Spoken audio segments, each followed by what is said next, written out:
Yeah.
I saw you take a breath at the end of that. That's what happens when you let the drummer set up the time. Oh, that was really great. That was fun. Fun time. Ladies and gentlemen, my special guest today is Jocelyn Medina. Hello, Jocelyn, darling. Hi, Cathy. Hi, friends. So, yeah, we were just talking right before about how New York is, and also missing everything. Yeah, we can. Oh, and hello everybody. Bunch of people who you probably know: Lisa Rich, Joyce Glasgow. Hi, hi, friends. Yeah, you might not know Mark Baldrich and Roland Askerins, but they're here too. Awesome. Um, and Nalini is here. Hi, Nalini. Yeah, she said, I finally see a female jazz duet, even though one is on flute. Love it. Yeah, Hadar Neuberg. She is amazing. She's a force to be reckoned with. She's from Israel, really deeply steeped in Brazilian stuff, as well as, I mean, you can't imagine the depth of different styles that the woman conquers. She's really great. If you guys ever look her up, Hadar Neuberg, she's something else. Yeah. Actually, maybe you can spell that for me and I'll put it in here. Yes. Let me write her name out. Maureen Renahan. Jocelyn is a hero in these dreary times. Aw, thank you. You're so nice, Maureen. Yeah, great people. Can I see the feed somehow while we're Well, you can only see the feed if you go to Facebook. Okay. And you might do that on your phone, but just turn the sound down Sound off. Right. if you do. I'm typing that in. Thank you, Hadar Neuberg. Great. Yeah, I know. I also know a great woman flutist who actually last week I took a lesson. Oh my gosh, that's fabulous. I haven't taken a lesson on flute since college.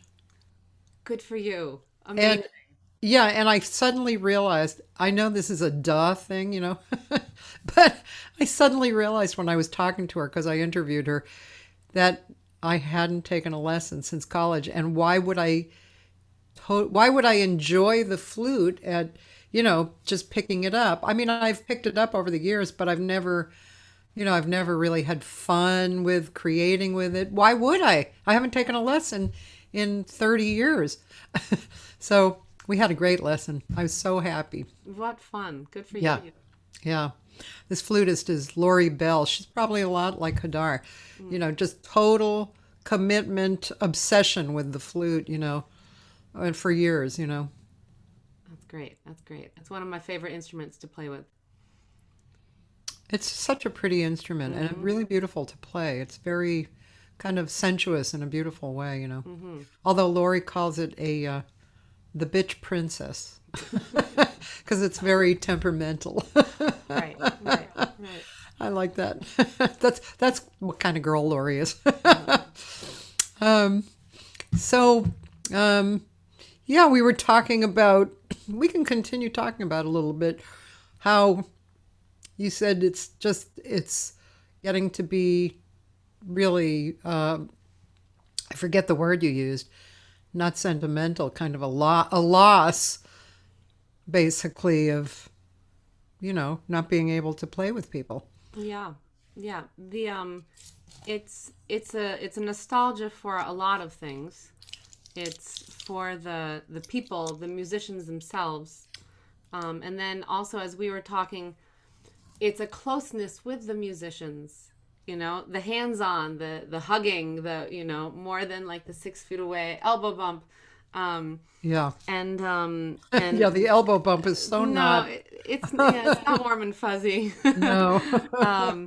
The ability to have the audience there packed in, and then you really hear some hoots and hollers that aren't canned applause, but Yeah. And of course the ability to gather people in a club, and that's it definitely feels like a legitimate loss to kind of mourn. We know it's going to happen again, but it's going to be a little while, and it might not look the same as it was for quite a while, depending. So it's wonderfully nostalgic in a 99% happy, 1% oh gosh kind of way for me to look back at videos like that one with in close proximity of great friends and wonderful musicians. Yeah. I when I think about it myself, and I imagine standing in front of the audience, even more than I normally do, I really feel that desire to open up and communicate, have that flow back and forth, and bring people in. I really that's even more than making the music, because I've done a few making of the music, and it I think it feels almost the same, but it's what I just described, the communication with the audience, you really open your space, and you feel a great comfort in, most of us anyway.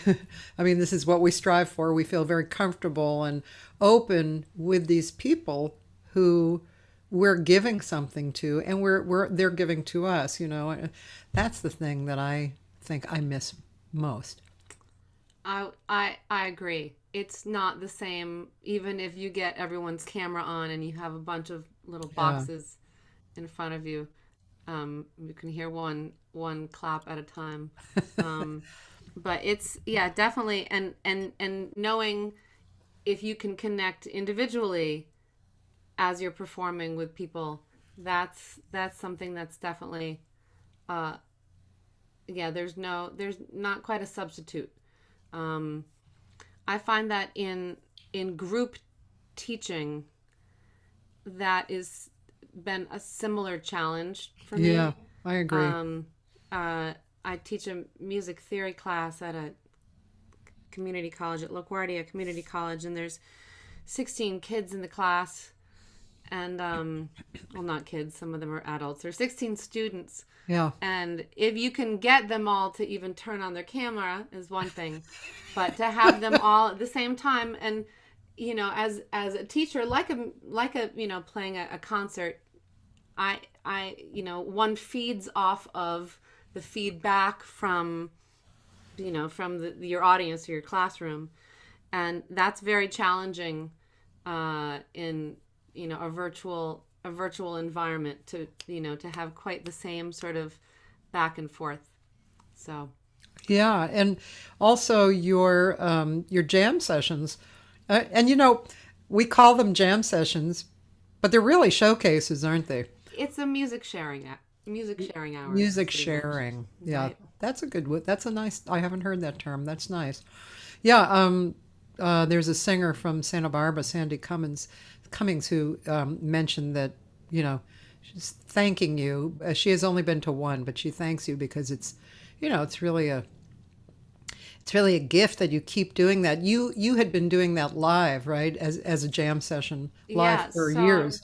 Yeah, we are approaching our 6-year anniversary, and happened in different clubs around New York City, from the East Village and Upper East Side and Midtown, and then we were up in Harlem last at Room 623, and talk about like huggy kissy kind of environment. I mean, just like musician love fest. It's such a wonderful warm vibe, and none of the clubs were big, so there was almost always you're packed in and it's intimate, and you're it's warm because you're cozy because you're all smushed in there on the packed nights, right? And that was fun. But I took it online out of complete desperation, and when we did a concert the night before Cuomo was shutting everything down, and there weren't many people there. Christine Tobin, a wonderful singer from Ireland, was featured, and more people, I think, tuned into the Facebook stream. There was maybe like 2 people in the room with us, and that was before we weren't wearing masks because they were telling us not to wear masks yet, but we were spraying hand sanitizer, and when we left that night, we did a lot of drinking of lots of things behind at the bar afterwards, not kind of wanting to part, and also saying goodbye and not knowing when we were going to see each other next, saying goodbye to the owner of Room 623 and being like, God, I'll see you soon, I hope. Knowing the bartender was going to be out of work, kind of those sort of partings. And then everyone was freaking out so much. The next Sunday came and I was going crazy. What do I do? So I said, okay, just go online and we'll at least talk, get the stress out and everyone talk about what they're feeling, and then we'll sing some songs for each other. Okay, I think we got to play back.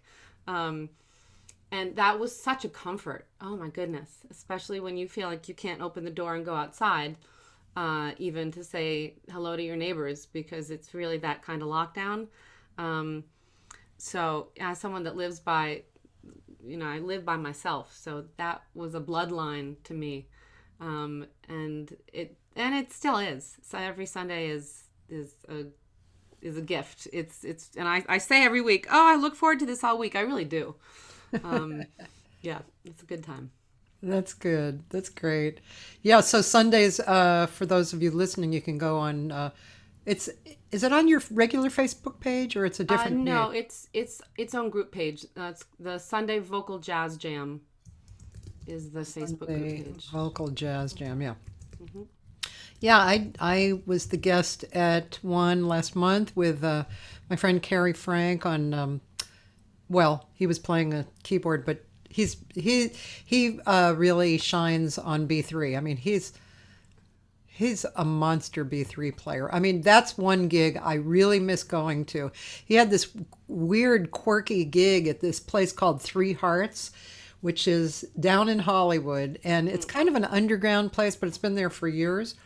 And there's two sections to it, and he was in the old bar section, and he he schleps his B3 to every gig, believe it or not. Oh, it wasn't there. He brings it. No, he brings wow. it everywhere. And anyway, and drums, him and a horn player or a guitar player.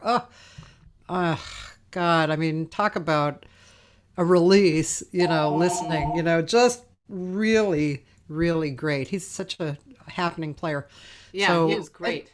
And he's such a nice person, too. He's really, really a nice person. That was a wonderful show. Yeah. That was a special night. Lisa's asking if you're in New York or Colorado. So I'm in Colorado. I'm in Boulder, where it is, believe it or not, it's much colder than New York the last couple days. We had, I think the high was, the high on Saturday was like 2 or 3, and the high on Sunday was 1. Oh my God. And then yesterday it was supposed to be in the 20s, but the high ended up only being 15 degrees. Oh God. But the weird thing is here, I'm still acclimating. I only got here in last month. So later on the week it'll be in the 40s and it'll be sunny and all the snow will melt. And they don't plow the streets here. Oh. Because the sun comes out enough to melt it. Oh. So they plow some of the main streets, but they don't salt the streets. So people's cars last a little bit longer, but it's just kind of crazy. But I guess it's just a Colorado thing. They're used to it. I'm the New Yorker where I'm not. I'm like, okay, well, come clean the street, right? I want to walk down the street. Nope.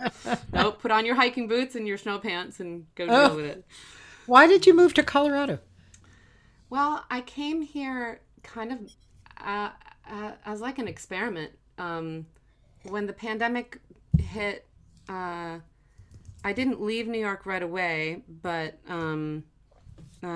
props to my friends in Flatbush, Brooklyn.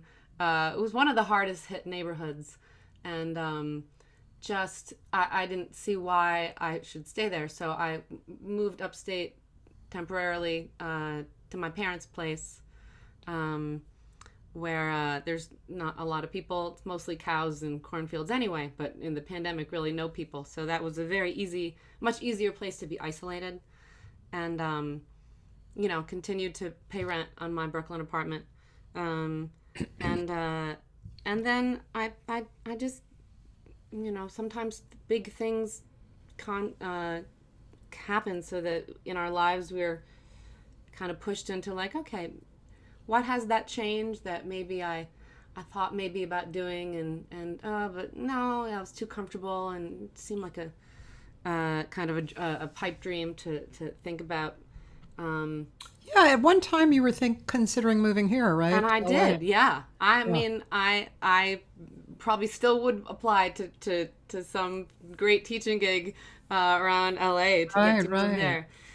So it'd been, on my radar if the opportunity came up, and And then someone that my father grew up with, who lives in Boulder, they'd been back in touch, and my father was saying, "Oh, my daughter loves Colorado. Yeah, she's always talked about living there, and she's here with us now." And his friend said, "Oh, one of my neighbors is going away for a few months and is looking for someone to house sit their like luxury house in the foothills of Wonderland Lake in Boulder. Maybe she would be interested." And so I said, "Okay, I'll go and I'll live in someone else's house." And I really liked it. So then I came back. Huh. Cool. Yep.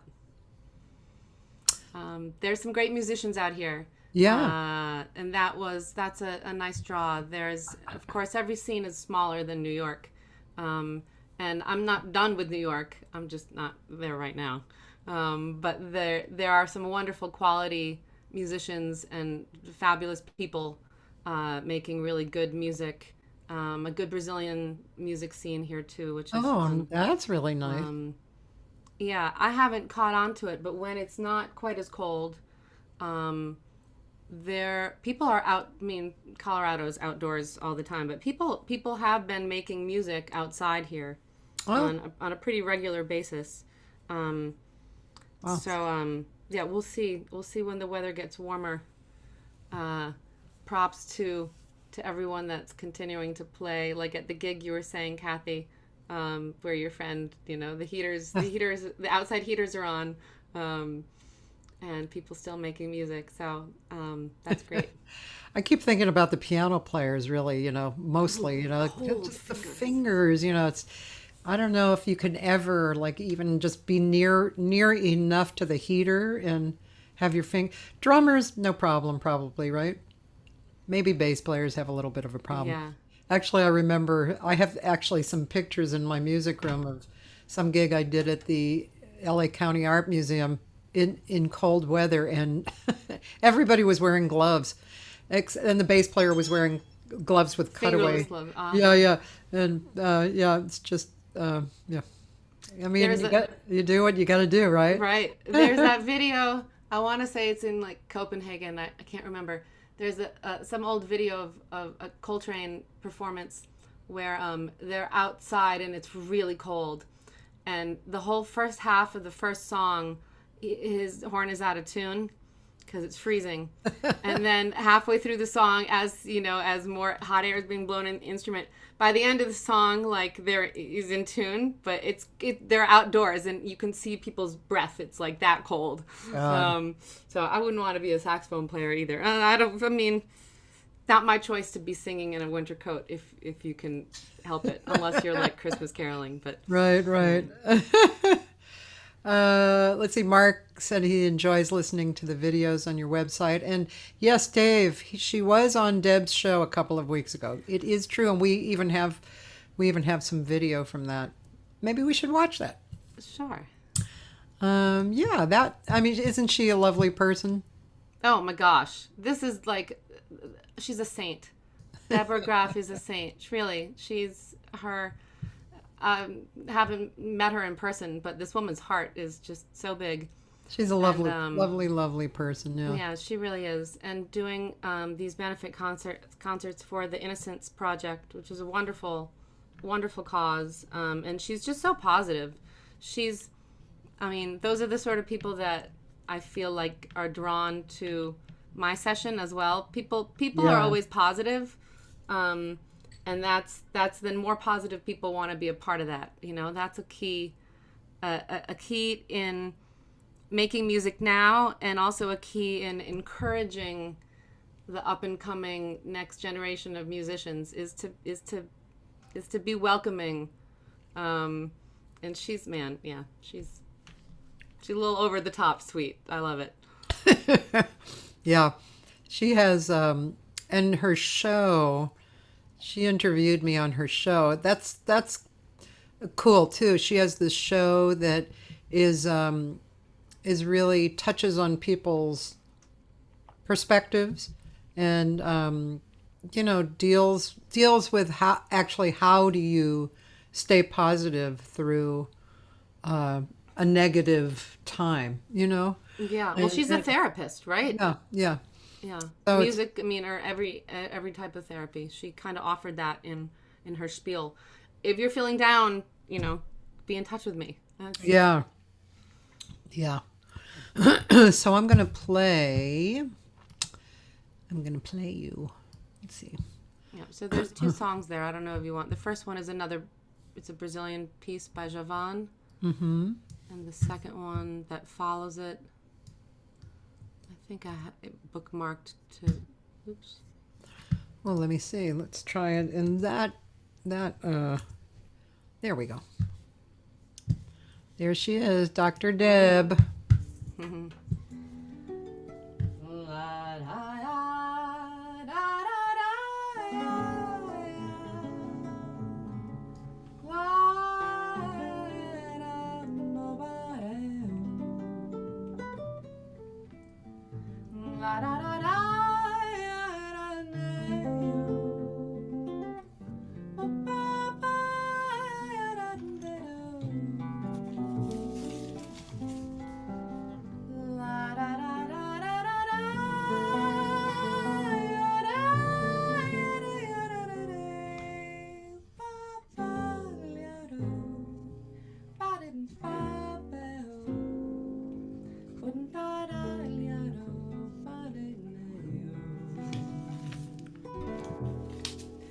Dia em que eu vim de casa, cheirando a beira de rio, meu pensamento deu umas asas pra cumprir o meu desafio.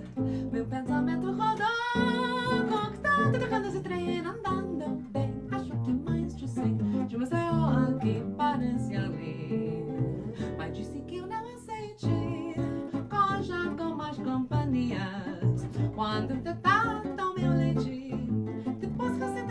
Marias. Meu pensamento rodou, conquistando, tocando esse trem, andando bem. Acho que mais te sei de um céu que parece ali. Um dia ainda sou cantor, faço um ano que te disse brincando, e fui pensar no meu amor. Agora tô aqui quase chorando. Um dia em que eu vim de casa, cheirando a beira de rio. Meu pensamento. This was a Zoom thing, so someone put their volume on the top part of the screen. We're so used to it by now.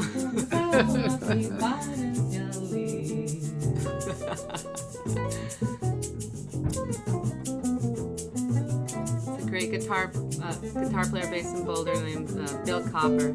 Oh.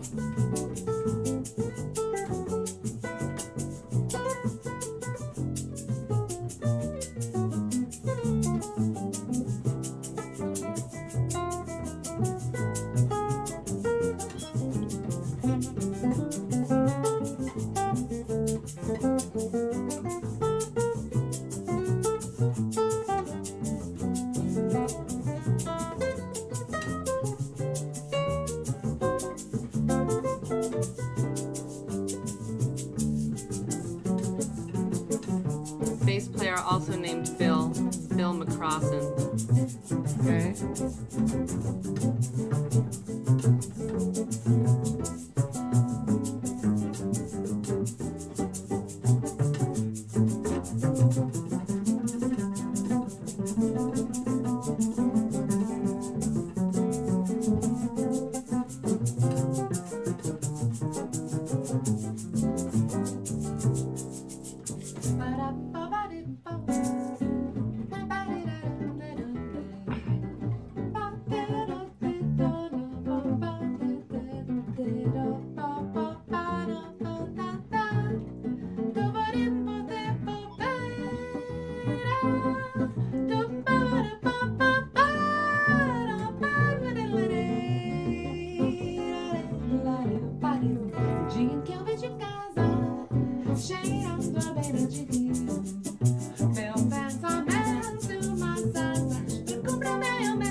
Cuando te tanto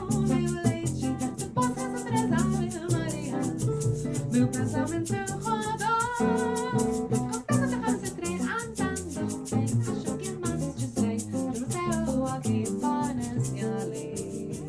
Dia ainda só cantor, tá tomando quente de se brincando. E foi pensar no meu amor. Agora tô aqui quase chorando. Dia em que eu vim de casa, cheirando a beira de rio. Meu pensamento mais asas pra cumprir o meu desafio. E muita água rolou, voltando do canto esse trem andando bem. Acho que mais de 100 de Maceió aqui parece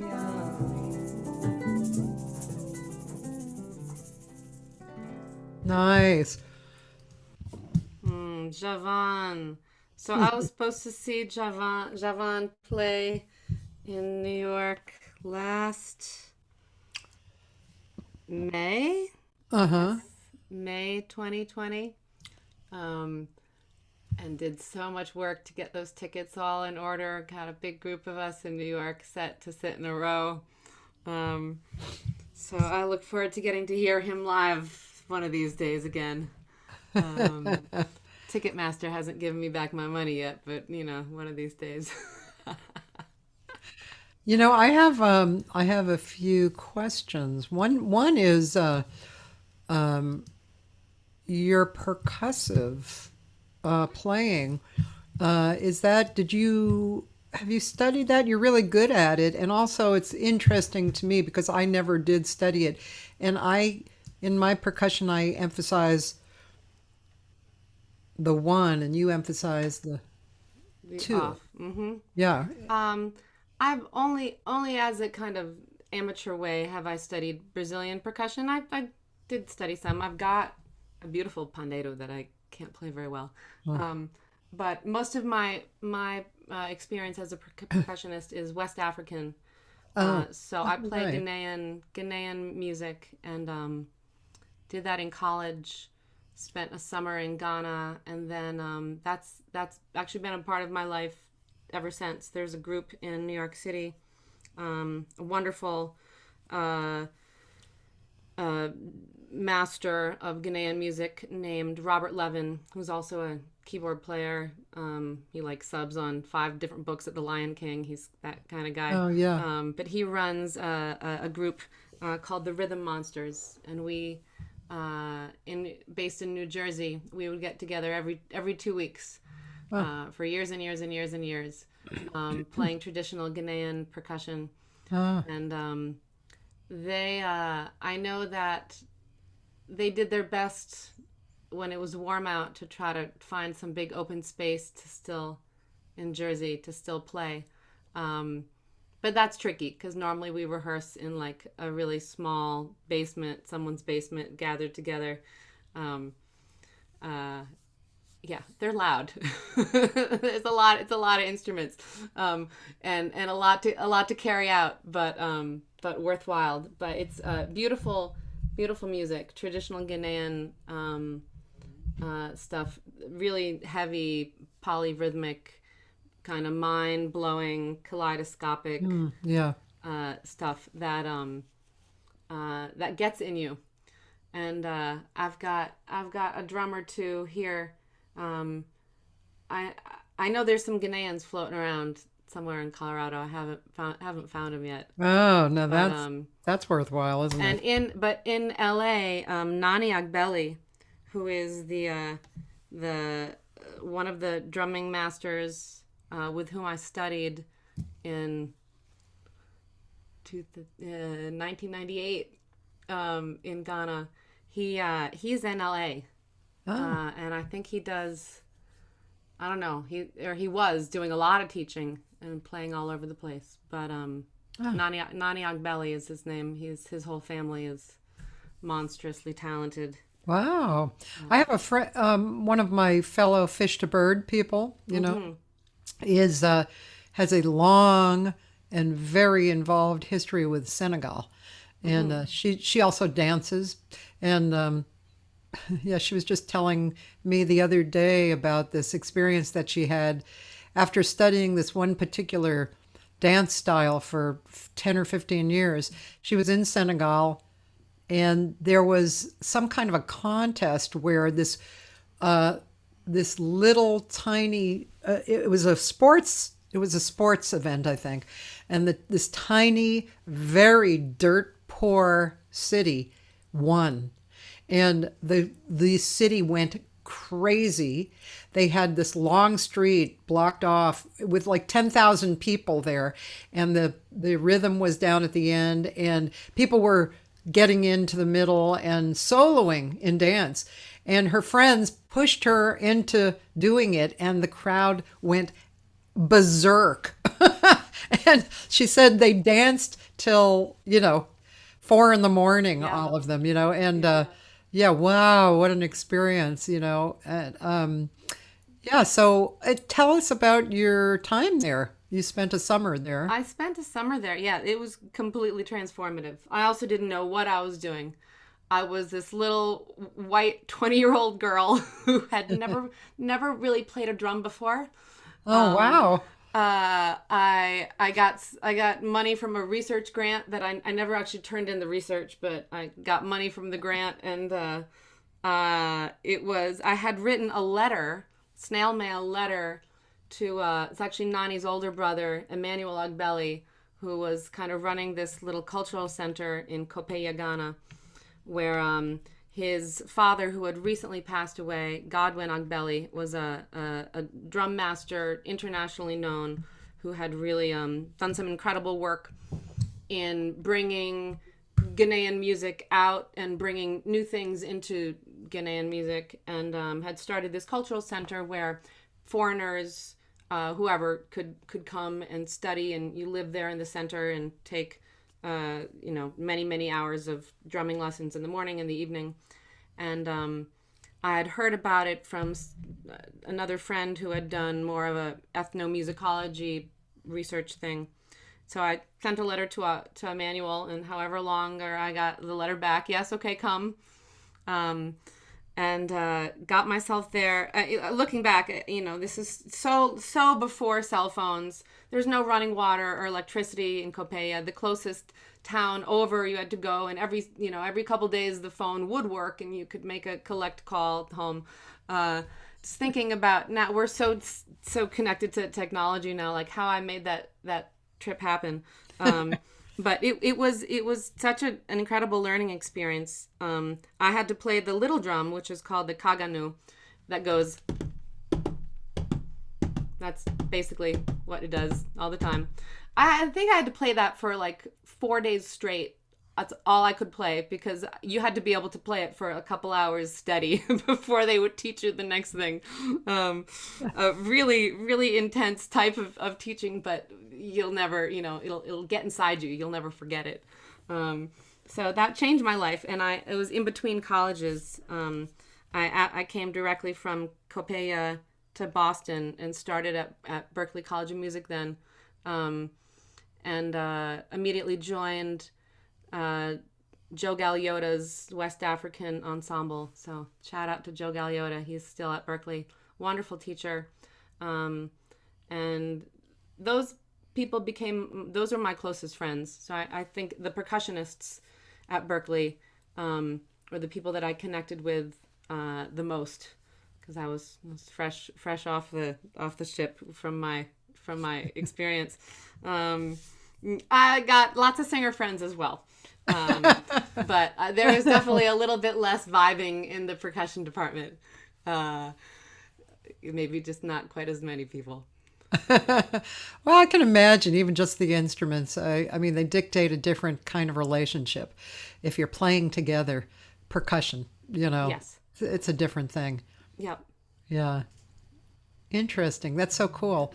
Let's see. I had a question listed here somewhere. Oh, the man David Robinson, who asked if you were on Deb's show. He was accompanying Natalie Jacob, and he loved your performance. Okay. Oh, how wonderful! Oh, thank Yeah. you so much. Mm-hmm. Yeah.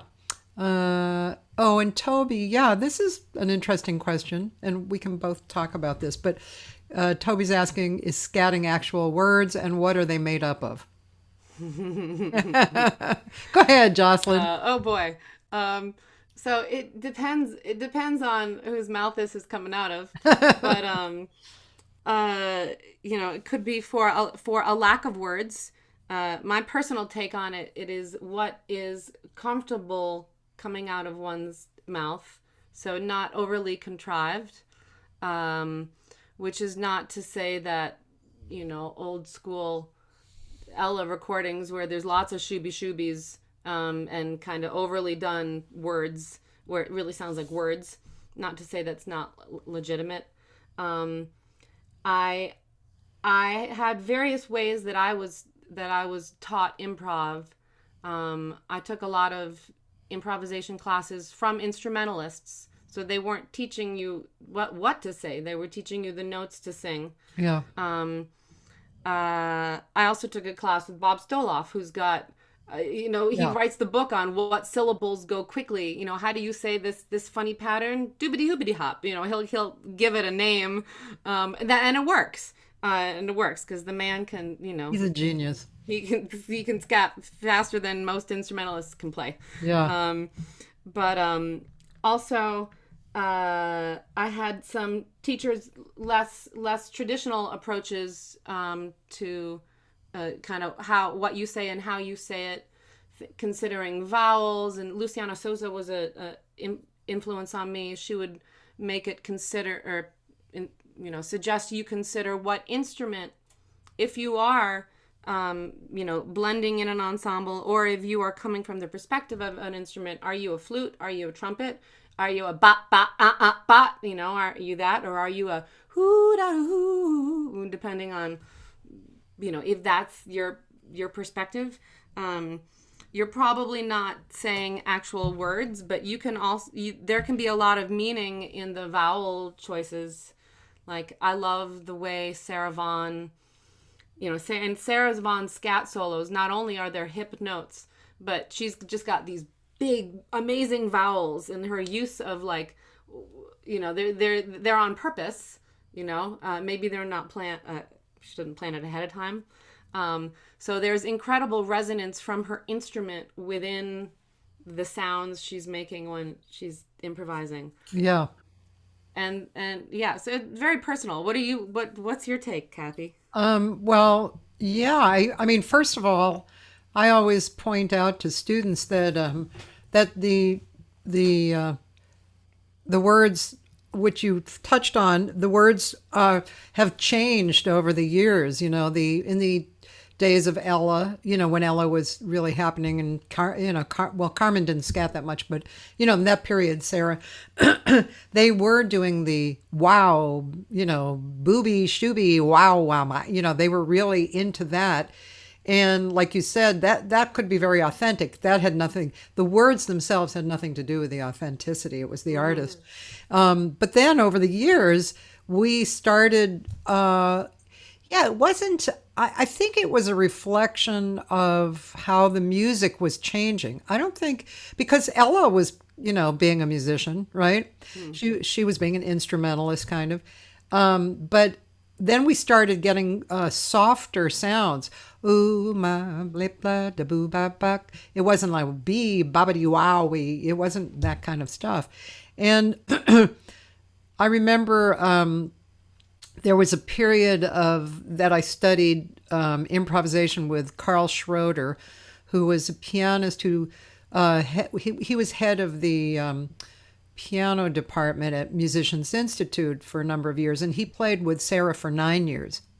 And so, as a matter of fact, we actually did this pilot, which Sonny Wilkinson and Kevin Latow and I all did. And it was, he taught us what he would teach his piano students. And there was a particular, I can't remember what it was. I think it was about tonal center. Anyway, it changed the way that I scatted, because instead of having this broad area to scat, I actually was scatting in here for the most part, focusing, and which was a really good way to be more musical. But he always would say about scat, like the words, he thought, and he was a real hard ass too. He was very opinionated, but he always was charmed by what came out of people naturally. And if you were, for instance, Japanese, he wanted to hear some Japanese kind of sounds come out. And I remember one of my students was an American Indian, and she made the most beautiful sounds, you know. So yeah, so I think it's a as long as you don't, I always say too much of anything is boring. So as long as you don't do doobie doobie doobie doobie doobie doobie doobie doobie doo, and sometimes little bits of that can work, but not not for the whole thing, But it's probably, I think you'd agree, it's probably more important to focus on the musical part of it and how you fit in with the other instruments and where you're going, wouldn't you say? Yes. Yeah. I love what you just said about the different languages and how that would influence a vocal solo to make it, personal and to, coming from that person's, their palette of sounds. Yeah. Right. That's another thing. The, how percussive is the sound that you're making, and some of the syllables, like Bob Stoloff's book or books, sometimes there's certain things that you just need certain consonants in there because you want to go fast. Yeah. Yeah. Or you might choose a certain vowel because you want to hold that out for a really long time, and this particular vowel is gonna work for you. More tweeter, more warfer, that kind of thing. But I think it's hard to teach. It's kind of like when someone asks, okay, so how can I train a vibrato? How can I well, you can, and there's things you can do, but it's one of those things that will just show up naturally in the instrument, in a trained instrument. After a certain amount of time, if things are free, it will just show up. Well, your scat syllables, if you work enough, like you said, Cathy, on the music, that should be a secondary, that should be a tool to serve the music that you're hearing come out. And Yeah. What comes to mind is Diane Reeves, when she was 21. Was she 21? I don't even know if she was 21. She came to LA. She moved to LA, and she was working with my brother-in-law on drums, Joey Heredia, and Billy Childs, and a few different bass players.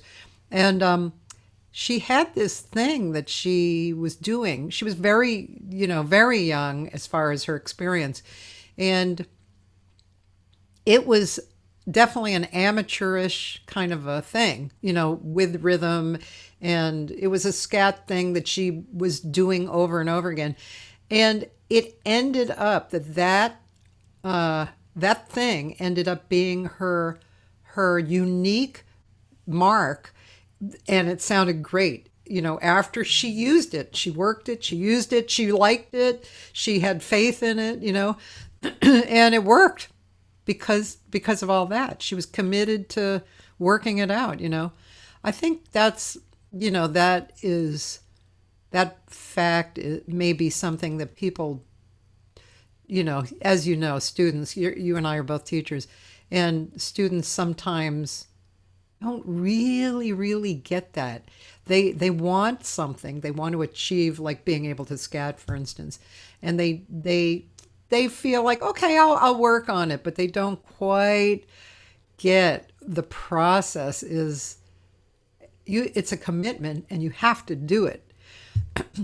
And when you do it, you come out on the other side. Right. Yeah. Yep. Exactly. And I mean, you got to go back and do what every jazz instrumentalist does as well. You got to transcribe. Yeah. That's so valuable. And that's helpful if there's great vocal improvisers. Transcribe, when you transcribe a Chet Baker solo, you could use his syllables or not, But you'll have listened to it enough if you're transcribing it that damn sure you'll remember exactly what he does. True. And then as you're transcribing your John Coltrane solo too, there's only going to be so many ways that you can get those words out of your mouth. Yeah.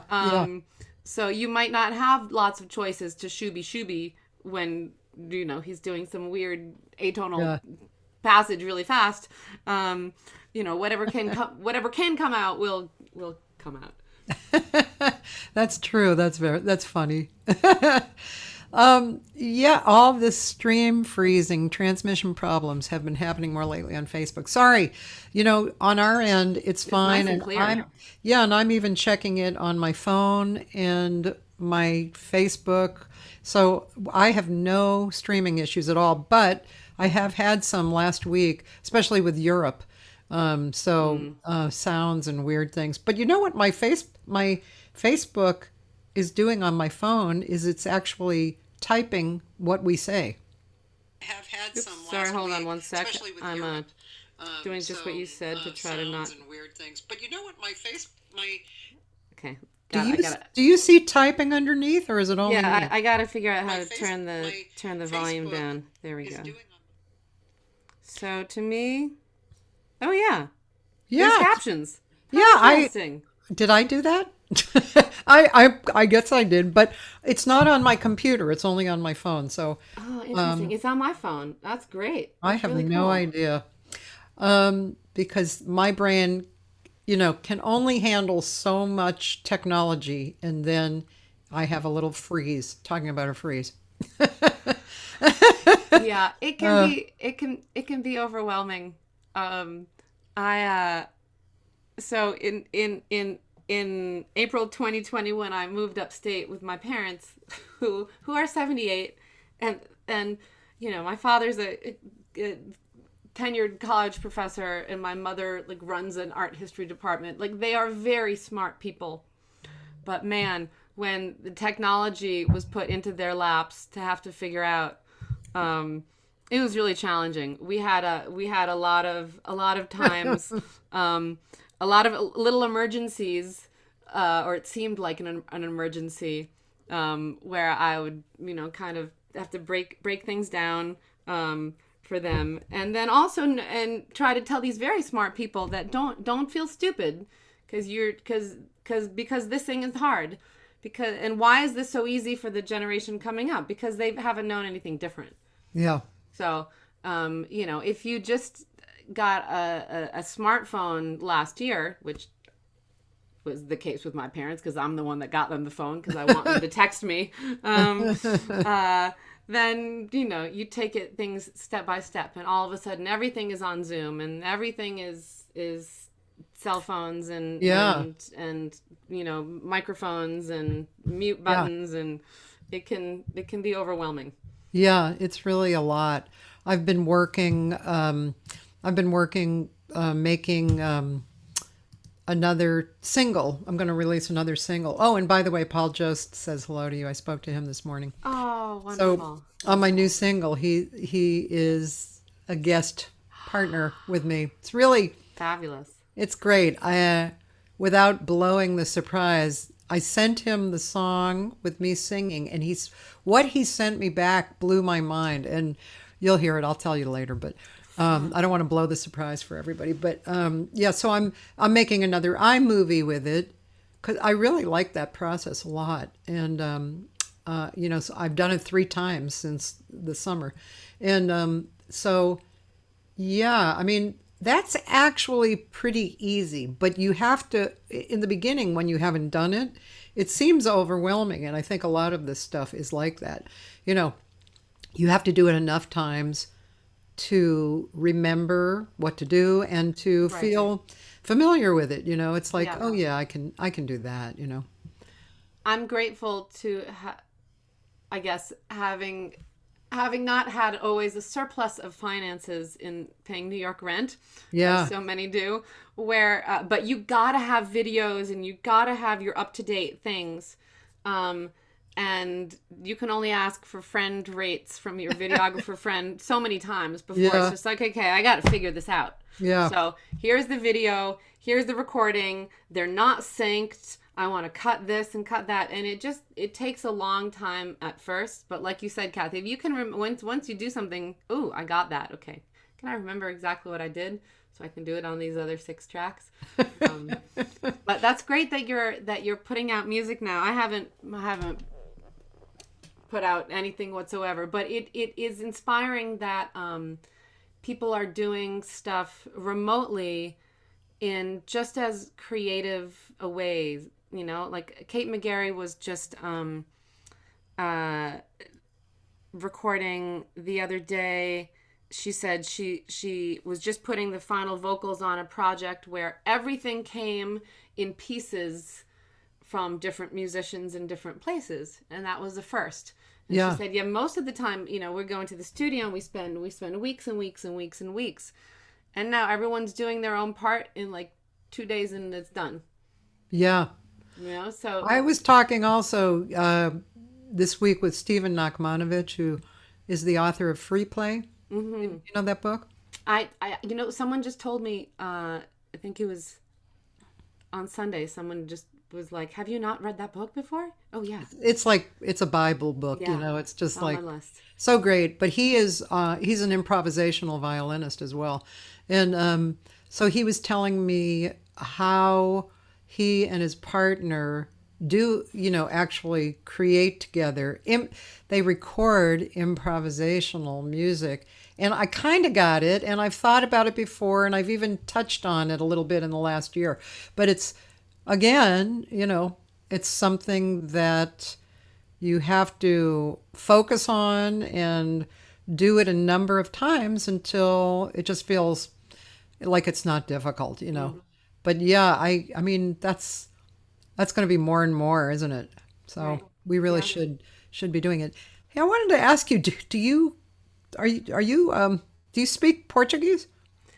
So there's a whole bunch of things that everyone has learned throughout the pandemic. Oh, I wrote a whole book, or I learned all these new this or new that, and not me. I haven't learned really all that much of anything except how to work Zoom well.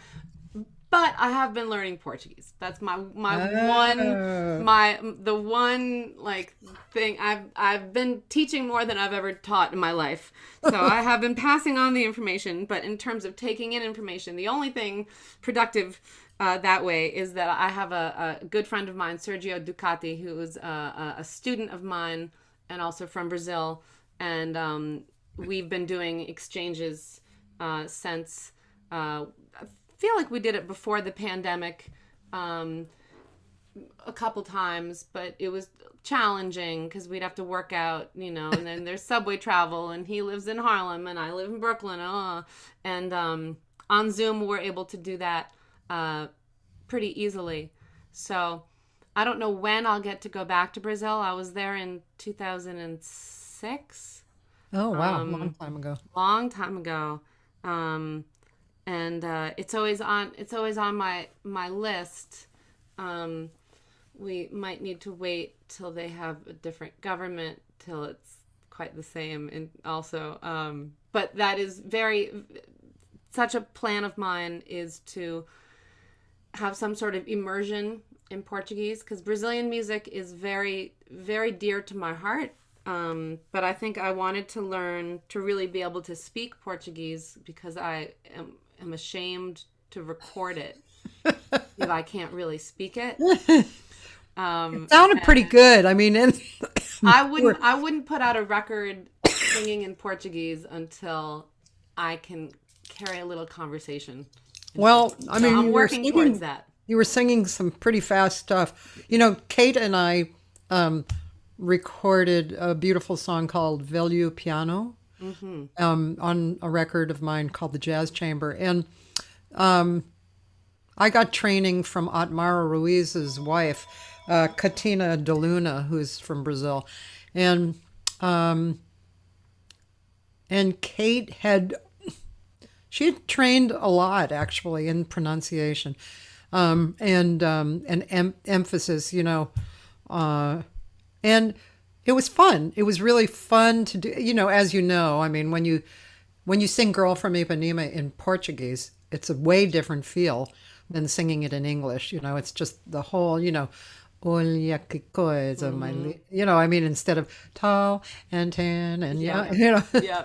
and so yeah, but I was wondering because it sounded really good, and there was some really fast and a lot of words in that song that we played a little while ago. Well, Jogral, Jogral I've done long before I met Sergio. I studied with, the reason I moved to New York was, if I were to pick one, like the first and foremost reason, it was Luciana Souza. I asked a wonderful teacher I had at Berkeley, Lisa Thorson. I said, okay, Lisa, I want to do graduate work in vocal jazz. Where do I go? She said, go to New York and study with Luciana Souza. Do that. Go there. And so I did. And she, obviously wonderful Brazilian jazz singer. She helped me a lot, and also she's just an inspiring human being in general. Yeah. So in terms of song lyrics and what things mean, and having your own take, but it's important to know what you're saying. So I'm working on it. I've been working on Louisa for the last few months. It's a beautiful song. I just love that song. I should retake that one up. That's a great one. Yeah, really, really beautiful.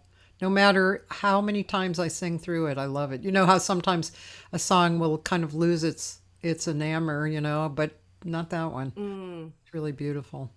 That's great. Yeah. There was a very funny comment, because I just recently, hi everyone on Facebook. I didn't have Facebook open at the same time until now that I have it open. Someone asked me about my IKEA furniture. And I will say that I have to date never actually purchased a new piece of furniture from IKEA or IKEA. I say it. I know. I say IKEA? IKEA. Well, I say it. I think I say it. I say it IKEA, but that's because of Japanese. Yeah, in Spain it's called IKEA, and so that's I think where I first encountered it. Yeah. So Craigslist is a beautiful thing. You get your, you get your shelving. You hope it stays together. These are these lovely drawers. Someone in Brooklyn was moving out, and they needed to be out like that day, and they were giving them away for free. So I hailed an Uber or something like that, and I went over to the person's house, and I filled the Uber with all these IKEA drawers, and oh my gosh, that's what that is. Not a shoe rack, but they're that's funny. they've lasted. That's unusual, because I think the thing is you can't take it apart and put it back together. Right. It's not sturdy enough for that. But if you can somehow move it around and keep it together.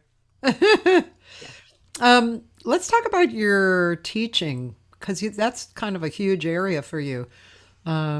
And you've studied with the woman who still I haven't fully checked out because of various pandemic reasons, actually.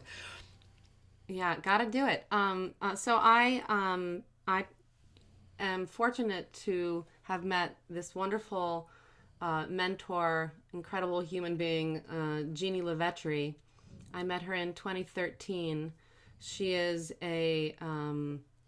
the founder of vocal pedagogy called somatic voice work, and it's a functional pedagogy based on voice science, useful, applicable to all styles, but in particular to contemporary commercial music, and kind of legitimizing things that are otherwise were priorly known as non-classical. Yeah. So her work is really deep. I met her in 2013 when I had a major vocal pathology, and I was in an ENT's office, and sitting in the waiting room to see the ENT, and singer next to me says, "Oh, she was also something's wrong with her too. She's in the office." She said, "Oh, you should check out Jeannie Levetri. She's a student. She's a teacher that works with a lot of injured vocalists." Oh, okay, take note. Then I went to the doctor's office, so he scopes me, and I had some little bumps and blah blah blah. He said, "You should work with Jeannie Levetri." And I was like, "Oh, someone in the waiting room just told me that." And then I find out she's actually Theo Blackman's teacher. She's Luciana's teacher, Kate's teacher, Lisa Thorson's teacher. She was the teacher of all of my teachers, so all pathways led to Jeannie. And I studied with her. She got me over my bumps and any issues that I had.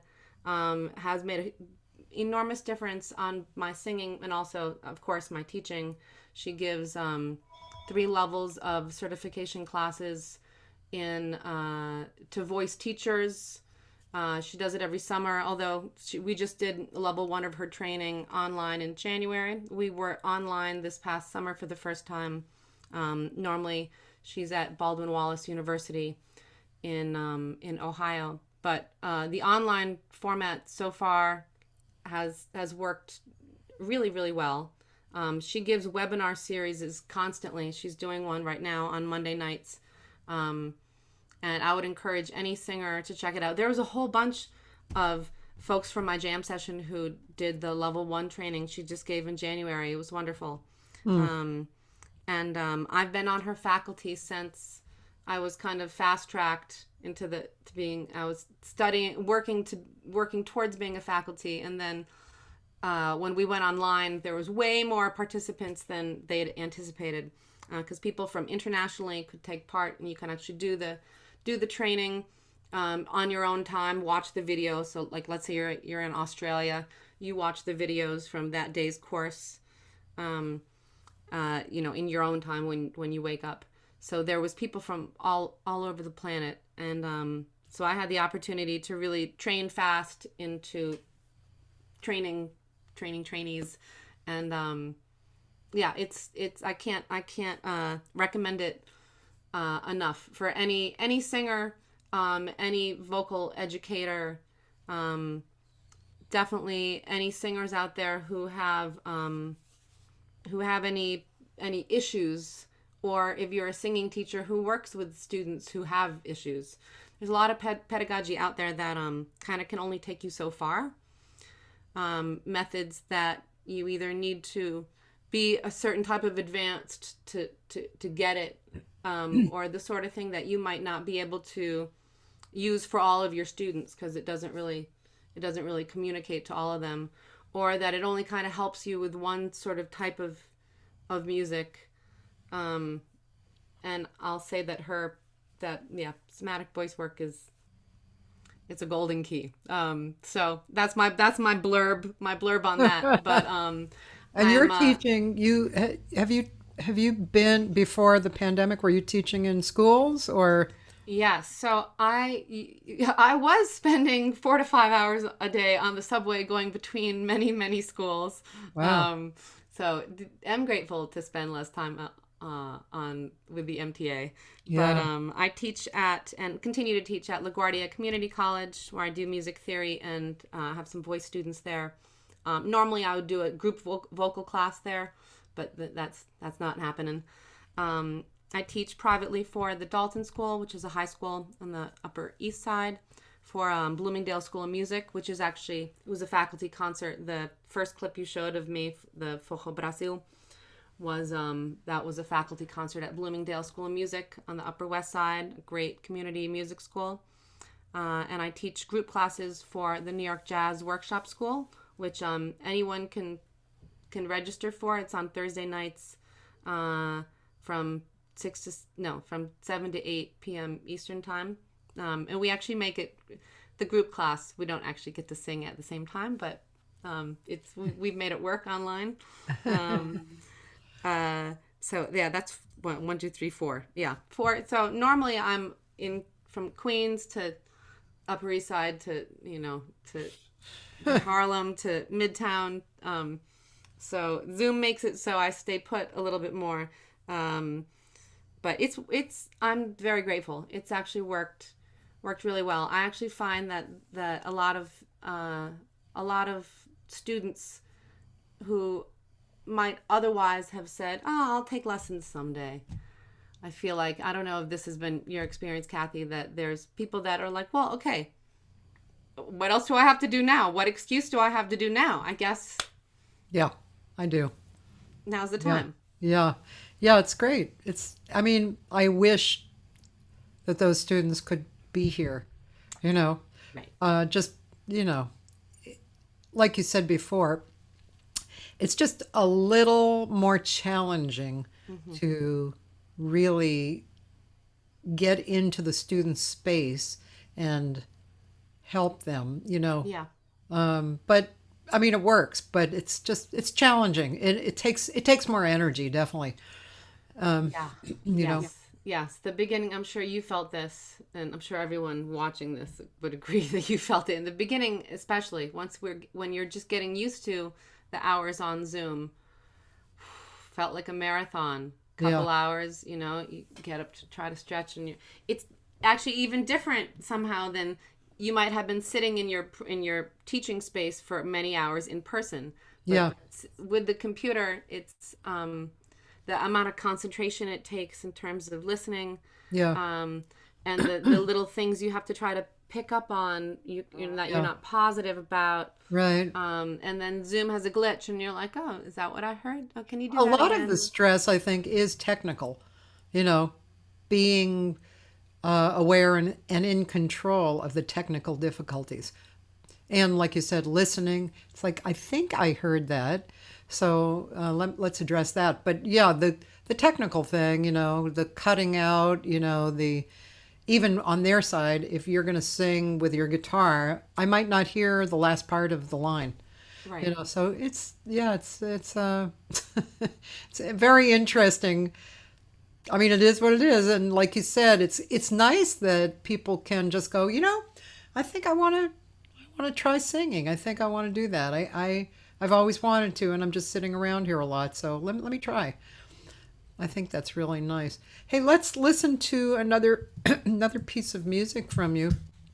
I have, let's see, the Jam. I have Kitano. Well, what are you looking for? An original? We could go back in time a little bit. Okay. I think the last one on that list is from Club Bonafide, Yes. 2017. Uh-huh. So this is with an ensemble of people that I was preparing to go into the recording studio with. Yeah. Either that or we had just come out. I think we were preparing to go in. Uh-huh. And so I booked this concert with the idea either that we had just done it or we were about to do it. And it's at a place called Club Bonafide that I can't imagine they're doing anything right now, but it's a beautiful stage. That would be the sort of stage to do a good live stream from. Nice sounding room. Anyway, on this track, Robert Levin, the African percussion specialist, is playing some talking drum. He played he played percussion all over the album, and this is us playing the album cut, Common Ground. It might be kind of long. Okay. sure how Well, long it is. I might Yeah, you can cut it off. I might cut off a little bit. Yeah, and this is all folks that were on the record. Pete McCann on guitar, Art Hirahara on piano, Evan Gregor on bass. I think it's Mark Ferber on drums. If it's the ensemble, I think it is. Okay. We're going to hear it right now.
Yeah.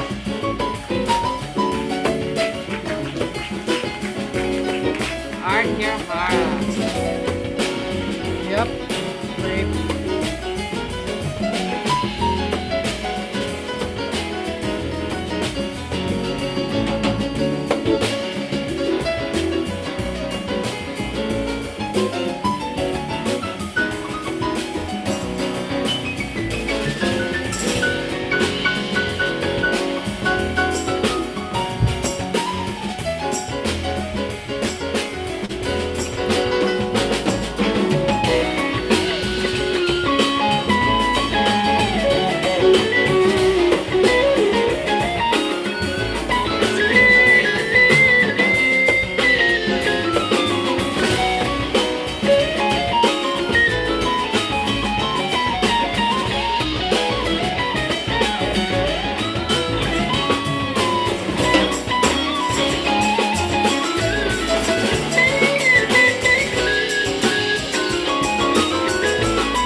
Sarah Patnella is that's actually Art's wife did the video. Nice, very Wonderful, nice. too.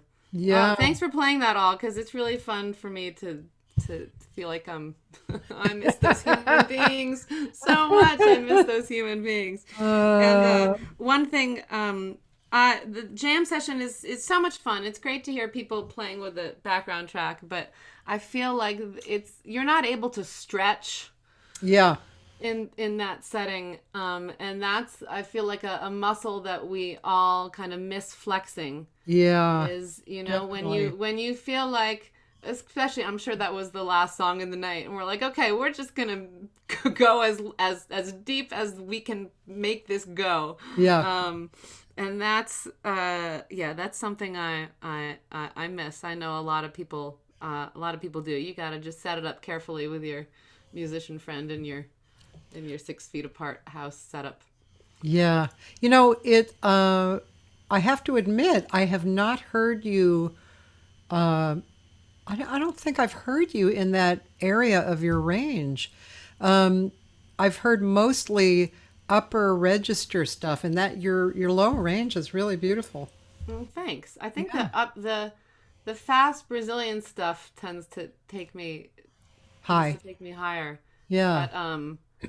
But I mean, that's something that I work at, but I'm a low alto if you really want to get me down there. I know, I've heard you got some low notes, Cathy. Yeah, but I that's do. it's a comfy zone. I wanted to mention just some props to you and your composition that Aviva sang at Song Sunday. of My Heart, I think. Oh She usually sings Song of My Heart. It was so beautiful. She sings it stunningly. She does. She's so connected to it. But I just wanted you to know that we were listening, even when you weren't there. We were listening to you at the jam, and kind of singing your praises. It was really nice. Thank you. Yeah, that was a pretty song. I wrote that for my husband. Yeah. Beautiful. Yeah. That was, you know how you write in different styles. So that particular style I really like. I consider that kind of my modern jazz area, It's very, that's where Aviva lives. She lives in this very connected heart place, Yes. Yeah. Yeah, it's great. Can I give a little plug in case anyone is interested? Yeah. So believe it or not, I have my full stereo system set up here. I have cassette tapes and I have CDs and I have records that I still listen to. Yeah. If you actually still listen to CDs, I got boxes of them. So guys, just let me know. Common Ground, I got so many copies of that one. When I put it out, of course, I ended up, producing it myself, because the record labels that I could get interested in it were like, well, yeah, we'll back you up, but we're not going to help you actually make a physical copy. Yeah. No one wants the physical copy, except I desperately wanted the physical copy. So now I'm stuck with all the physical copies. So if you do want a hard copy, you can get that on my website, jocelynmedina.com. And I have two other albums. But otherwise, they're taking up lots of space in storage. I hear you, girlfriend. I have a large section of my garage dedicated to my CDs, and I keep trying to give them away and occasionally sell them, and my husband occasionally sells them on eBay. The main reason I keep them is because I go to Japan every year, and I can sell them in Japan. And that's really the main reason, because that actually makes a nice chunk of my income from Japan. And I basically they listen to CDs there. They value the physical. Yeah. Yes, it's meaningful to have it, So yeah, but it's now the next record I make, I don't think, the money conscious person, maybe you were like this too, I had to print up 1,000 because that's when you get the break. Yeah, exactly. Exactly. But I'm not going to do it again. I'm just not going to do it because it's just I don't know where I would put another 1,000. But it's true. And although I really value, I value buying someone's CD. I mean, the CD, me too. the physical CDs that I have in the since it became more accessible to get MP3s. Since that time, the CDs that I've purchased are most of the time from people in person. And like you said, there's a value to that. And it's especially juicy if there's like lyrics to read in the booklet and like these little things that maybe you have a digital booklet, but people don't necessarily open that. It's not, it's not the tangible. That's been an interesting experience for me in moving all my things, is that there was so much music that I wasn't willing to part with. Yeah. So of course now I'm in my parents' garage sorting through boxes, and my mother's like, you really need all that? You really need I was like, I can't throw these away. No. Comes to the point where when you're questioning, should I throw away my own CDs? Well, no. Okay, those are my children. The blood, sweat, and tears that went into that. It is hard. I did actually throw out a lot of tapes that were, of other people. I did actually throw out a lot of those because I really rarely listen to tapes anyway. But I have a lot of me, of my live gigs and stuff. And so I do want to transfer them just in case the tape goes bad. And Yeah. so I won't throw away my tape players, but I did actually get rid of a number of tapes. And recently, I had a big piece built for like a new bookshelf, and I was determined to go through. Oh, guess what I did? You won't believe this. I downloaded every CD that I had onto an external hard drive. I had to move my music from my Mac over to an external hard drive because I was running out of space. And I actually did that. And while doing that, I actually did throw out maybe 20% of my CDs that I wasn't real attached to, but that 20% is not that much. So I still have 80% of my CD collection, and I have a friend who every time he sees me, he brings me like 5 CDs. And so we always joke about making room for his Dan. I'm sure he's listening. And but yeah, there's something about having the CD and looking at it. You're right. And the booklet. Yeah, you can see it online. It's the same kind of thing as performing, as what we're talking about. Yeah, we can perform online, but it's not the same. Right. Yeah, it's not the same tangible stuff. I digitized all my music during a time. It might have actually been the time period right after I met Jeannie, when I had little bumps on my vocal cords, and my doctor said that I needed to be, silent for however amount of time. And I literally, it's hard to go out and not talk, so I stayed in, and I just one by one did, every minute, stick another CD in the slot. And I threw, like you said, some of the ones out that weren't sentimental. Yeah. But I'd say probably 80% I was somehow still sentimental about. It's in folders, but I do have everything on a hard drive. It's hard to throw out your friends' CDs. That's hard. I digitized a bunch of my friends' CDs in my move. Yeah. People who had given me their CDs, who I care about deeply and I enjoy their music, but it was still in the plastic wrap, and I thought, now's the time. Yeah. That felt good. It's hard when especially when the market, one thing I feel is missing is the production of a CD that is like a project that you listen to from beginning to end, and all of you on Facebook and everyone listening knows, when you know an album so well that the song's ending and you know the next one, and it just has this, there's a reason that the artists put them in that order. It doesn't have to be as much as like a Led Zeppelin album, which is like all together, but it becomes a kind of a journey the artist takes you on. And when we just buy individual songs, it's it breaks up the family a little bit. Yeah, it really does. Remember in college, What's Going On, the record? Mm-hmm. I mean, he didn't even actually leave like 30 seconds break in between songs.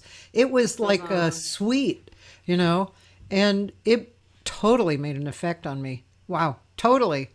And it's just what I really like to do is or previous to my kitchen getting torn up, I had this 5 CD player in there, and I would put 5 CDs in there, usually for about 2 weeks. Mm-hmm.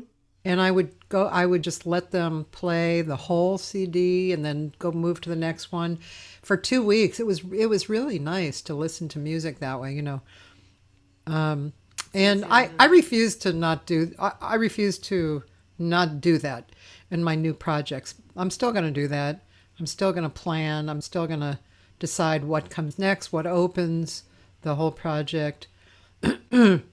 And I mean, I remember when we were shopping projects for whatever reason, either, for an album deal or even just for a gig, it was really important what opened the whole thing. And as a booking person, for me too, like when I first heard, if you sent me something that was really bad quality and I opened it and heard like the first 3 notes, I wasn't really interested in hearing a lot more. I would, just to be out of curiosity a little bit, but yeah. So those days, really, it made a big difference what you started with. I agree. As a booker, I don't book people based on their CDs all that often. Most of the time, I need to see someone live. Yeah. But I'll definitely say that when I am fishing around, yeah, and I go to someone's website, and if some kind of whatever you hear first when you go to someone's website, yeah, I think that's also that's important, so that one doesn't have to fish around to really know what this person sounds like, or to know this person's best side. That would be a recommendation. I'm so guilty of this. I don't know how you are. Since the pandemic, I just don't put anything on my website. I just haven't bothered to change anything. There's so few concerts to add to the stream. But I have been I fish around people's websites, and it's also not, you want to make sure that you've gone to your own website in the last 5 years. It's good, so that Right. I mean, I learned the hard way. I didn't know that CD Baby took down their little sample music. Wasn't player. that weird? They didn't announce it. No, I just went to my website one day and the music doesn't work. What's wrong? But I go to people's sites all the time where it's still that big, and I'm like, oh, you haven't found out yet. That was weird. I was just totally surprised that CD Baby, I mean, they're still operating. They should have totally sent out an email to their customers, right. How many thousands of people are using that to play on their websites, their little player, right? Right. We're talking about CD Baby closed their store, but not the part where they're distributing to record stores, I guess. So record stores still have a line in and out, but people like you and I, if we went to CD Baby to buy our each other's record, there's no store. So weird. That was a really weird. And so how this directly affects the artist's website is that you get so many artists would use their player as the music player on their website. Yeah. You Yep. get like this free player where you can choose to have the whole song and people can listen, or you can choose to have a cut and then they have to go to CD Baby to buy it. For those of you that haven't used that. So then one day you go to your website and the music page is all dark. There's nothing there. It's a little disheartening, but It is, and that's how I found out too. I just, yeah, I just, or maybe somebody might have said something. I can't see it, I and then tried I to went. buy your blah blah blah and I can't Yeah, find it. yeah, so bizarre. What do you think? What this is just an interesting question that I'd like to hear your viewpoint on. What do you think is? Can you describe the purest form of expression that you could have? That's a big one. I know it is, and it's not something we always talk about, but we do talk about it. But especially with students, as we try and explain that. But yeah, what is it for you? What do you feel? So both as a performer, and definitely as a teacher, the route I try to take my students down is a process of uncovering one's own musical voice, including their sound. So that's applicable to anyone, not just the vocalist, but the technical aspects of their sound, all for the purpose of serving musical expression. There's a lot of music out there that is pretty unmusical, that is in our top 40 radio players, where there's not a lot of emotional connection in, if there's words, what's being transmitted, or in the there's lots of generic playing that gets consumed. So I would say it's really in not going down the generic route and developing one's own sound for the purpose of being as emotionally direct and connected as you can be in the time of music making, with as oneself, and also with interaction with others. Imitation is a helpful tool sometimes. We all did that. We all learned so and so's solos, or fantasize, oh, I want to sound like so and so, oh, I want to do that like that person. To a degree, as a learning tool, but it also, the older and wiser one gets, and I'm hoping to continue to grow wiser, hopefully the less comparison there is in terms of oneself to others, and that if you can stop that, which is very challenging to do, stop the inner comparison to, oh, but I'm not as good as that, or oh, shut that voice, then I feel that helps open the door to authenticity, because you're not. Yeah. What, this is kind of a vulnerable question, but what do you think is one of your personal strengths? As a person, as an artist? As an artist. As an artist. Well, I feel like I do my best to do what I do authentically. And it's not just one thing. I combine a lot of things, and I hope to stay true to all of the sources of that inspiration. I hope that there is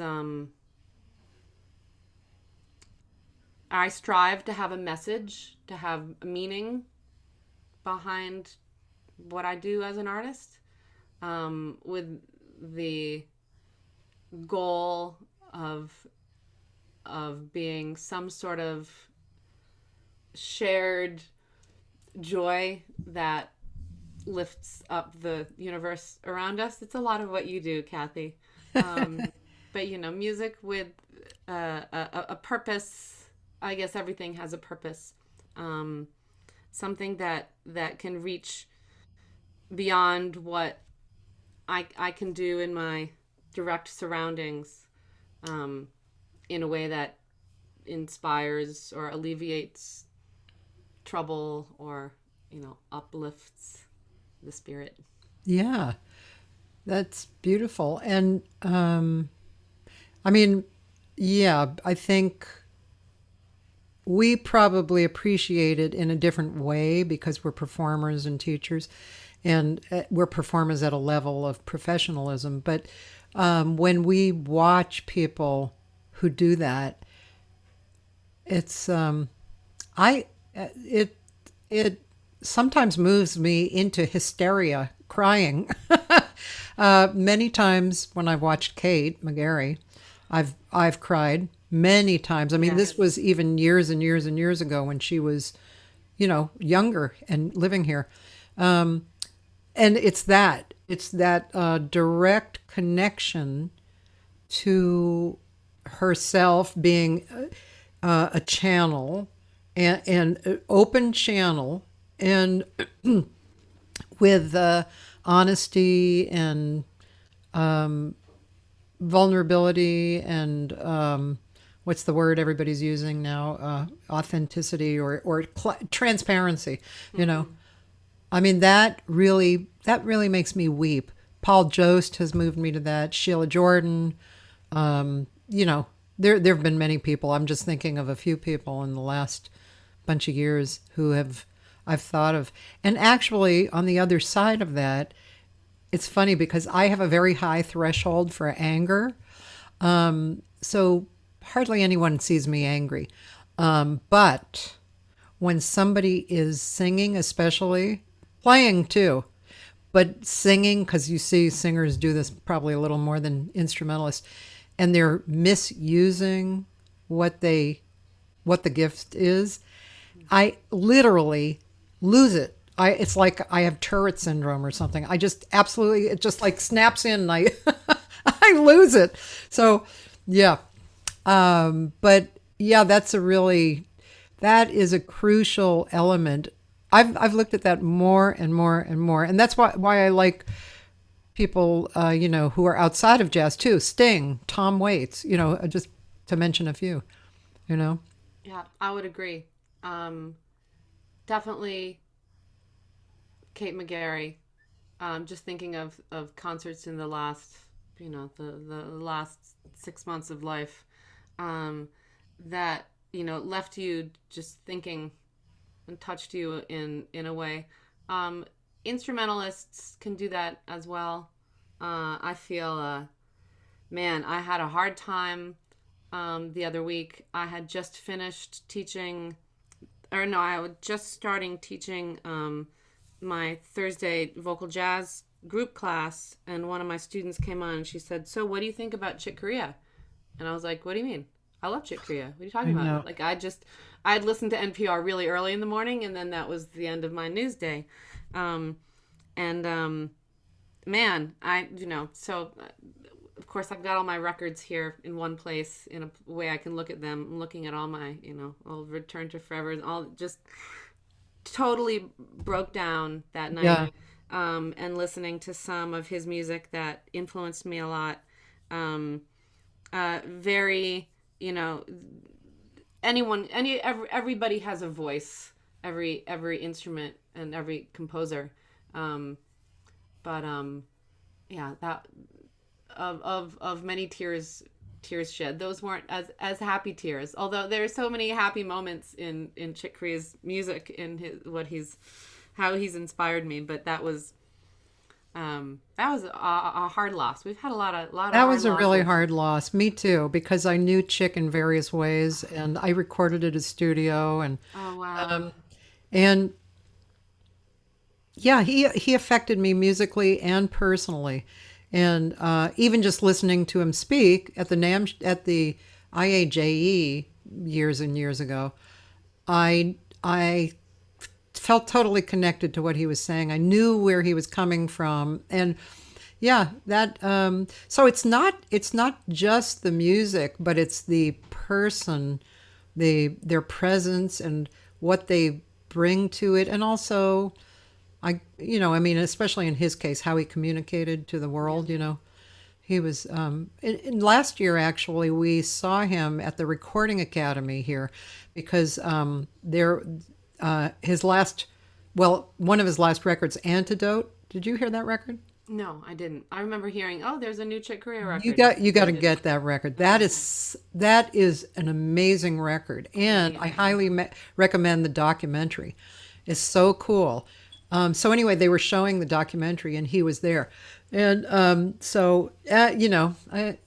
in his typical Chick way, he was just incredibly beautiful, and I actually totally. What this person sounds like.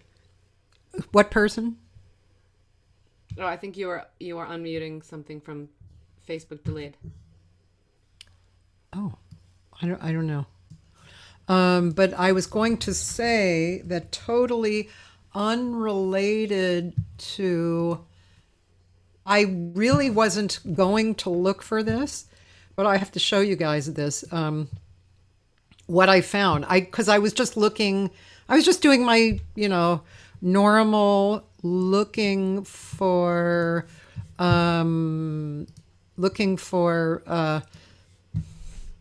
sorry, I'm just blabbering on here. I was looking through my files basically, and what I came up with, I'm just looking how to share the screen.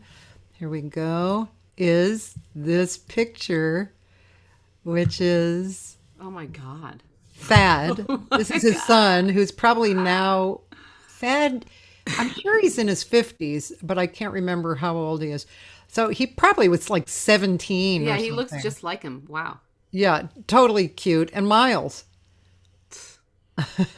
And Chick. Isn't that a cute picture? That is. Oh my goodness. I knew Chick's mom too because I had been a Scientologist for years. No longer am I. Thank you. But and she actually was a Scientologist. He had gotten her into Scientology. So so we attended courses together, and she was adorable. Such a great spirit, really cool lady. Yeah. Good family. Yeah, it was an interesting family. And also I knew his daughter too. I played with her, Liana. And and she actually played piano very similar to him. I don't know what she's doing right now. And Thad he has a studio, and he Also a musician. Yeah, he was a drummer, but he got into the stick very heavily.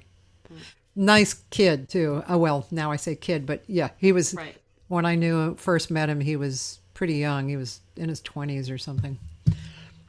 But yeah, that was a pretty deep loss. And I think the losses now are just emphasized because we can't get together and hug people. Yeah. It's I kind of produced or co-produced a memorial a few weeks ago for my dear friend, a guitarist, Barry Zweig, and it's a great memorial.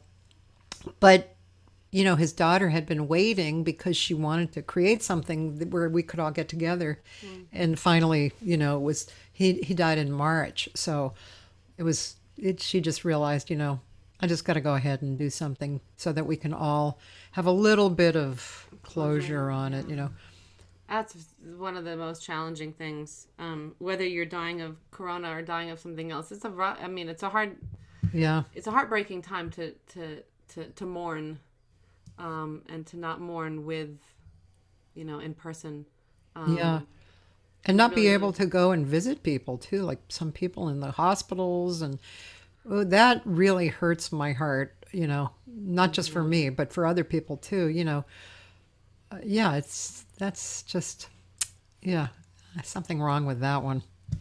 No, I'd like to say sorry. I send my love to anyone who has lost someone in especially in this last year, and so it's so hard.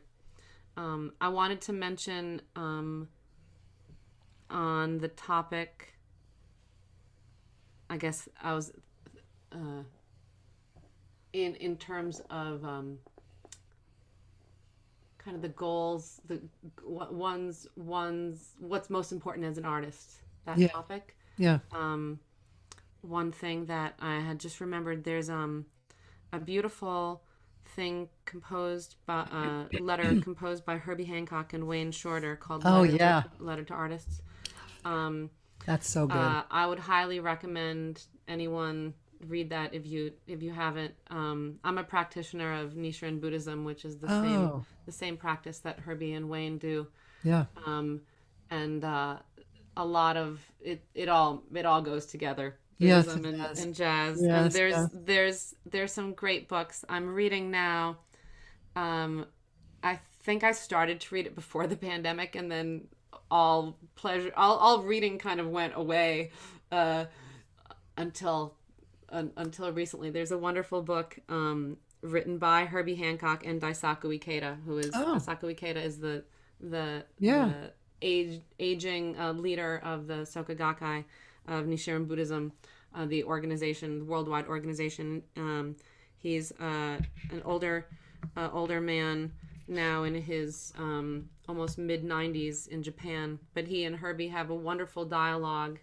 I highly recommend it. It's just great. That exudes from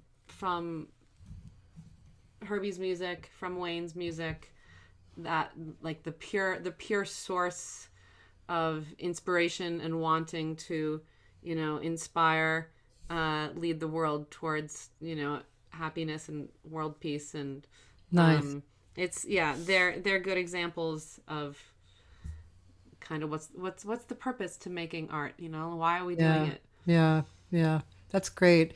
Hey, and also I wanted to get another dimension on my question of like, what do you think is one of your fortes? And actually, this dimension would be musically, because as we find our voice, I think it's interesting. I think it's an interesting question to ask people, and especially for those people who aren't practicing musicians, to know that it's a journey for us to notice what we do well and to keep doing it or developing it. That's a good question, Kathy. Well, I think I have some unusual rhythmic traits about what I do, sensibilities. Yeah. Yeah. I'm very grateful to the experiences I had, in my college years. I'd say, yeah, Dad likes my low range. We talk about sound, and he's a Karen Carpenter sort of fan.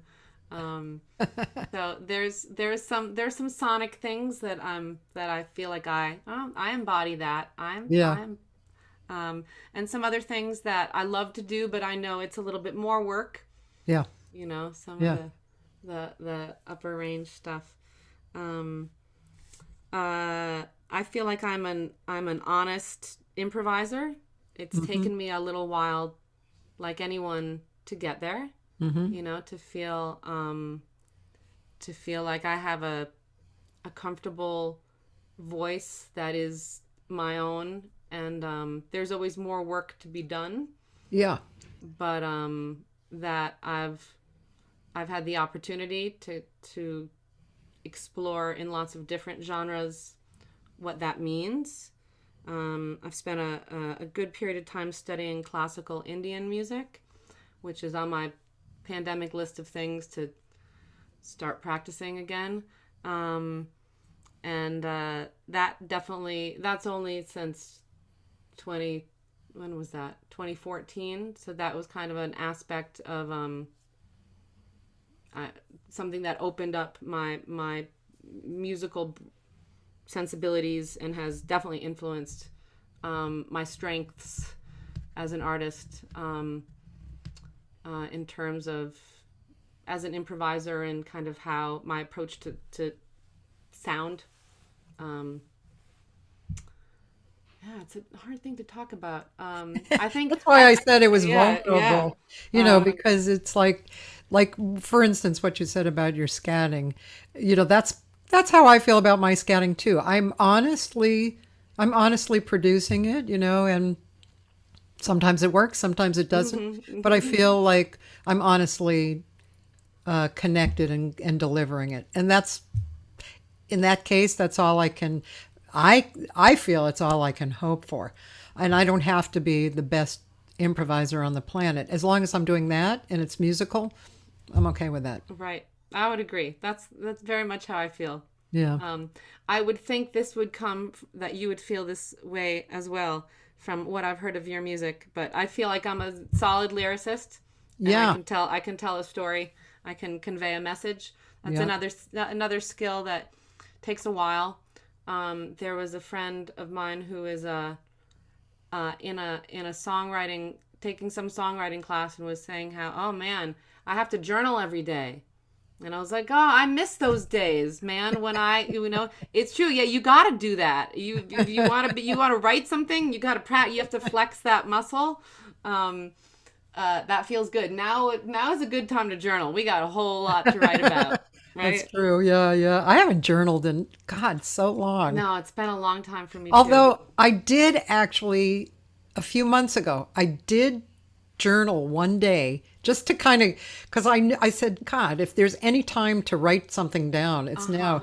And I even took about a 10-minute video of me and my husband just talking to ourselves, for not public view, but just, talking about how it felt, and because I thought, now that would be fun to look back at in 20 years or 10 Yeah. years or whatever, or maybe fun. I don't know. Who knows who knows what's going to be happening in 10 or 20 years, Well, history books will definitely look back on us right now. And, Yeah. Oh, God. Yeah. Oh, my God. Well, Jocelyn, it's been 2 hours, and I just want to thank you for spending 2 hours and sharing a beautiful, comfortable, honest, inspiring kind of a few hours here on the show. Thank you so much, Cathy. This has been so wonderful. I'm honored to be spoken to, and so have enjoyed our conversation. And I want to thank everyone. I'm looking down because my phone is on Facebook here, Oh, as I'm waving. Thanks for everyone who's listening and has written sweet little comments. I'll look back because I didn't have it open at first. But what a great thing that you're doing, Cathy. It's this is great documentation. You've had so many wonderful people on here, and it's wonderful that people can go back and check out your dialogues. It's great. Yeah, it's really nice. And in fact, I'm just going to talk a little bit about it, if you don't mind, here at the end. Tomorrow, I'm going to have Adrienne Duncan, who's also in my Fish to Birds vocal improv group. But she's coming out with her first record, and it's got great musicians on it. And I'm really excited about hearing it. And so she's going to be on. And then, I don't know if you know this, but I started, because I went down to 3 live days a week instead of 6 days a week, like back in September or October. Again, this took me a while to go, oh, I could, whatever. So now I have taken to posting the archives. So on my days not live, which is Thursday through Sunday, I'm posting archives, which is really good. I try and post around 12, but sometimes I honestly do miss that. And the archives this week will be Catherine Bostick, Sonny Wilkinson, Anita Wardell, and Ingrid James from Australia. And actually Saturday, I'm going to have a great pianist who, if you don't know him, you probably would really like him. He's living here now. Miro Sprague. Oh, we went to school. Oh, Okay, well, Saturday, because he has a kid and it was a little difficult. So we're actually going to do a live hang Saturday. I haven't seen him in an age. That's fun. Cool. Yeah. And just quickly, next week will be Luther Hughes, bass player who's played with a lot of like big older jazz names. Michael Barsamanto, who's a great drummer, and Vince Mendoza. Whoa. Great composer and arranger. He'll be on Wednesday next week. Kathy, this Pretty is the fun. place to be. Yeah. Fabulous. Can I also just say, if you guys on your Sunday calendars, Yes. this Sunday, a wonderful singer named Tessa Suter, New York-based vocalist who's terrific, is going to be featured. That's every Sunday, 6 p.m. Eastern time, so 3 p.m. for you guys here on the West Coast. Yeah. The week after that, the last week of February, the 28th, Veronica Swift is going to Oh, be on. cool. We just had her mom, Stephanie, this past Sunday, which was great. And then we're going to have a wonderful singer from originally from Argentina who is in Madrid, a singer named Florencia Bege, who is going to be on March 7th. She was supposed to be on a few weeks back, but tested positive for COVID. Oh, So that put an end to that concert, but she's Yeah. healthy. She's healthy now. She can smell and taste. So she's going to good. be starting off March. So, yeah, hope you can come by sometime, Kathy. yeah, I definitely will. And so just to remind people listening, this is Jocelyn's Sunday. It's called the Sunday Vocal Jazz Jam. Sunday Vocal Jazz Jam, and it's on Facebook. And And, what happens? Zoom, you can join on Zoom if you want to take part. There's a jam session after a featured set for the first hour. Cool. That's what I was going to say. So thank you. All right. Well, listen. Have a great day in cold Colorado. I would you, like to be Kathy. there for a second. Have a great day in warm Los Angeles, assuming it's not that cold. It's not. It's chilly, but it's not. It's for not, you guys. It's not For you 2 guys. degrees. Right. Great to see you. Thank you again so much, Thank Kathy, you. and thank you for everyone for listening. Thanks, sweetie pie. I'll see you soon. Bye.